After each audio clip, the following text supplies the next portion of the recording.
Hey guys, Level Cap here. Today we're going to talk about the latest Tides of War update in Battlefield 5, the new hotfix that has actually seemingly fixed the crashing problem on Xbox, so good job DICE. We'll talk about the new Assault semi-automatic rifle that's been added to the game. We'll talk about things that are upcoming or allegedly upcoming in Battlefield 5 and where the heck our new maps are and when those are coming. Alright, so first things first, with the new Tides of War weekly assignments, if you progress through those things, you'll unlock something at the end of them. This week, you get the new Carabine 1938M, which is a semi-automatic rifle for the Assault class. It's a Polish semi-automatic rifle. The assignments this week are pretty straightforward. They'll take a little bit of time to get there, around 1.5 to 2 hours, depending on the skill of your team and matches and all that kind of stuff, but nothing too strenuous there. Luckily, the assignments are also not counterintuitive to teamwork, so that's really good. I certainly noticed quite a bit of performance problems, of course, during the progression of these assignments. Not the first tier, but once I got past the very first wave of winning, I think, or playing a round or two, then it basically started tracking different stuff and I was getting a lot more lag depending on which assignment specifically I was working on. Once you unlock the gun, there's an additional Tides of War assignment to get a bunch of headshots with this weapon that'll progress you further along the overall Tides of War rank up tree, which actually has some decent cosmetic unlocks this time around. Once I started using the Carabine, you want to rank it up to rank 4 to really get the full potential out of this weapon so you can fully specialize it with all the different upgrades. This weapon is most similar to the Gewehr 43, a weapon that's been in the game since launch and is a pretty powerful, decent rifle.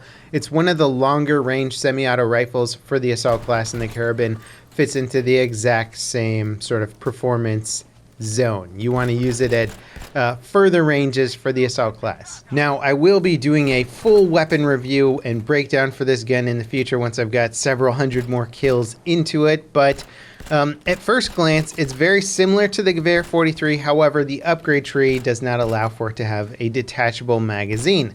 Therefore, you have a very long reload process, which really holds you back in any sort of aggressive play. Even though the weapon isn't really designed for aggressive play, nor is the Gewehr 43, it's still nice to have a fast detachable magazine on that Gewehr 43, and I've become so used to needing that on the Gewehr that not having it for the Carabine was a huge letdown for me. I'm going to test it out a bit more and see what else this gun might have going for it, but for the most part, it seems very similar to Gewehr 43, just without one of my favorite features, which is the detachable mag. We'll get into it in much more detail in a future video. Now, if you are working on the Tides of War progression tree, allegedly there's a bug with it right now where if you open up the recently added Tides of War progression menu while you're in game, it won't be tracking properly. I think it updates in between rounds, but doesn't update during a round properly. So you can still track it in game from the upper right corner of the menu once you're dead or in the pause screen, I think. So just be aware of that if you're like, why isn't this tracking properly or why isn't it upgrading my assignments? It should be, just don't rely on the recently added in-game menu to track your Tides of War this week. There's also a new playlist called Close Quarter Combat, which is featured on the main page, and it combines Team Deathmatch and Frontlines game modes together. So Frontlines is back this week. You can play it in combination with TDM using this new playlist.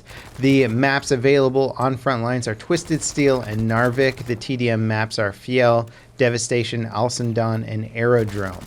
It's a decent playlist overall. I don't know if I would exactly call it close quarters on the frontline stuff. It does get close quarter E, but yeah, it was decent overall. The frontlines was good, although my team, while I was playing frontline, seemed to be pretty imbalanced, and so we were just wrecking, and so it was hard to gauge just how well balanced frontlines is right now, because I think one of the bigger issues affecting all game modes is just general team balance, and the fact that in between rounds, it doesn't seem to scramble the teams up or try and balance them out with any sort of in-game algorithm, which just leads to dominating teams continuing to dominate round after round, which is unfortunate. Anyway, that's just one of the many things DICE still needs to work on with Battlefield 5. When it comes to things that DICE has fixed, the new hotfix for the Xbox platform has allegedly, according to Reddit anyway, fixed the game crashing issue that many players were having. I can't attest to this personally as I don't play on Xbox, but that seems to be the way things are going. So if you have been having crashing issues on the Xbox, hopefully it will be fixed with the latest hotfix. The next major patch is scheduled for later in July, which allegedly will be addressing some performance issues and also invisible soldiers and other things along that. It looks like developers are still really struggling with the graphical glitch problem on the Alcindon Conquest map, and we may be getting Merita before we get Alcindon Conquest. So Merita, the next map, is still scheduled to come out late this month, and it's possible we'll just see Alcindon Conquest the month after that. I mean, we're going to get it. It's just disappointing that DICE hasn't been able to keep up with the workflow. We've already covered this topic quite a bit. But yeah, that's where we are with map schedules, patch updates, and release info. Next week's Tides of War is going to be adding Rush back into the game. So you get Frontlines this week. Rush is coming next week. I assume they're going to have a lot of balance changes and updates for people to test out and try. I think, warming up to some of the limited time game mode stuff when it's for game modes like Frontlines or Rush, especially if the player population can't sustain those modes in big popular ways, at least on the PC system. Having them come in as limited time modes, I guess, where people are actually playing them for a little bit seems like a better option than having them in the game all the time and nobody playing them. I know it can be different on different platforms depending on player population and stuff, but I forgot Frontlines was in the game until DICE announced that they were removing it because nobody ever played it on the PC platform, at least on US-based servers. The two new elites that are coming in Chapter 4 have had some of their animations, their victory animations. I don't know if I'd call it leaked, but basically just discovered on the internet. So now you can check them out. They do look cool. I think the Axis Elite is particularly cool looking, although I don't know if I'm going to buy them. I don't know if I'm going to buy elites until their cosmetics can be mixed and matched with other soldiers on the battlefield. I just think that would add a lot more value to those purchases. And speaking of cosmetics, one of the current community discussions right now revolves around the new American faction cosmetic items. You can get some of them in that crazy expensive $30 cosmetic package, or you can unlock some in the current Tides of War progression tree.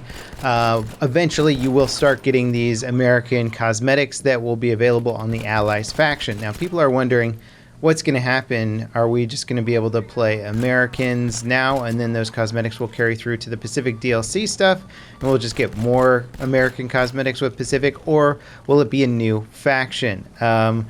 According to some of the data mine stuff, which isn't guaranteed to be correct or represent exactly what we're getting in the future, it does seem like there'll be different factions for the Americans versus the Allies, potentially. So if the Pacific DLC launches, that might be an entirely new set of cosmetics for the Japanese and for the Americans. So the going theory so far anyway, at least the popular theory, is that if you buy or you acquire American cosmetics for the Allies, you'll be able to play as an American soldier on the current Allies faction or the British faction, whatever it's going to ultimately end up becoming. But if you want to then play Americans on Pacific, it'll all just be American soldiers at that point. So I think that's how it's going to play out, in case you're wondering. You're like, should I spend money on American stuff now? Will it carry over to the American faction? I don't think so, but we'll have to wait and see what DICE ultimately does with that, and we'll see if they officially clarify things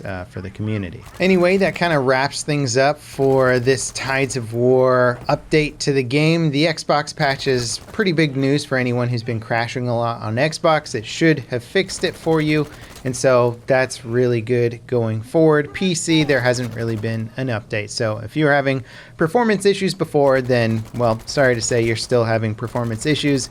And from my experience with the latest Tides of War stuff, the performance seems to vary between assignment to assignment, map to map, server to server pretty drastically. So it's hard to kind of track it down and root it down to specific costs. It just seems pretty random, which it always has, unfortunately. The next big update for the game will be an important one. Hopefully it can fix a lot of the issues that Battlefield 5 is happening. Invisible soldiers, performance, and pretty much the works.